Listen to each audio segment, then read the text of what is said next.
mga bubibiyahe na maaga. Nako, hindi magandang balita ito. Taas singil sa toll sa NLEX. Epektibo na, mga kababayan, simula kahapon, March 2, North Luzon Expressway. Yan.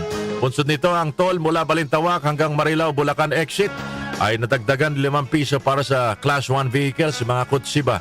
13 pesos naman para sa Class 2 vehicles at 15 pesos para sa Class 3 vehicles.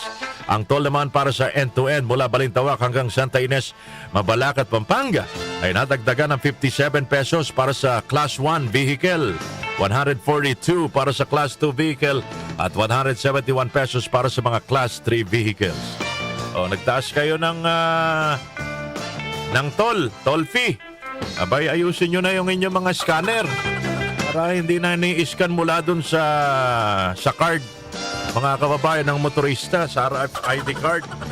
Improve nyo naman yung inyong serbisyo para hindi naman kayo nakakahiya.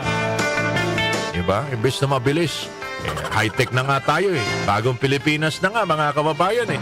Tapos pagdating mo dun sa toll gate, nagkaka-traffic pa rin dahil hindi mabasa yung idinikit nyong RFID sa mga sasakyan.